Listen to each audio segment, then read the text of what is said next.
जर मी तुम्हाला सांगितलं की एक कबर जी कायमची बंद व्हायला हवी होती आज रिकामी आहे आणि त्या रिकाम्या कबरेत तुमच्या आयुष्याचं सर्वात मोठं उत्तर दडलेलं आहे,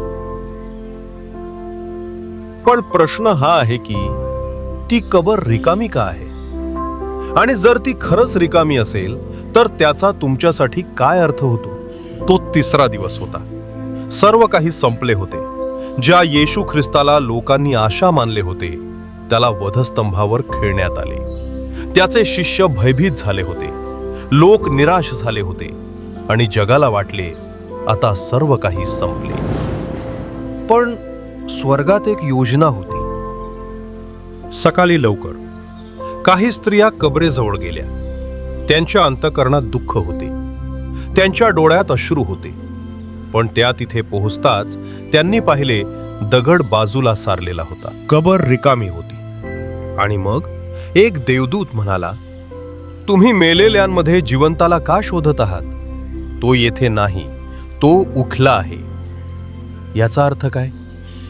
याचा अर्थ केवळ एवढाच नाही की एक व्यक्ती उठली आहे. याचा अर्थ असा आहे, मृत्यूचा पराभव झाला आहे, पापाचा पराभव झाला आहे, निराशेचा पराभव झाला आहे आणि जीवनाचा विजय झाला आहे. येशू ख्रिस्ताचे पुनरुत्थान केवळ त्याचेच नव्हते, ही तुमची नवी सुरुवात आहे. जेव्हा तो उठला तेव्हा तुमच्या पापांची शिक्षा संपली. जेव्हा तो उठला तेव्हा तुम्हाला नवीन जीवन मिळण्याचा मार्ग मोकळा झाला. जसे एखादे बी जमिनीत पुरले जाते, काही काळासाठी असे वाटते की सर्व काही संपले आहे, पण अचानक तेच बी नवीन जीवन म्हणून उगवते. त्याचप्रमाणे येशू कबरीत गेला, पण तो पराभव नव्हता, ती एक नवी सुरुवात होती. आजही असे अनेक लोक आहेत जे बाहेरून हसतात पण आतून कबरेत आहेत. तुटलेली नाती, निराशा, भीती, पाप, प्रत्येक गोष्ट त्यांना आतून खाली खेचत आहे. पण ऐका, जर ती कबर रिकामी केली जाऊ शकते तर तुमचे जीवनही बदलू शकते.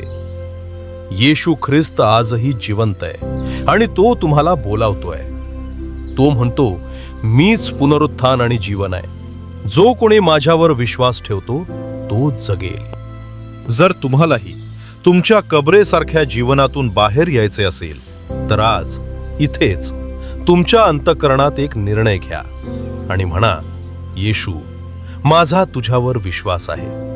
माझ्या जीवनात ये, मला नवीन जीवन दे.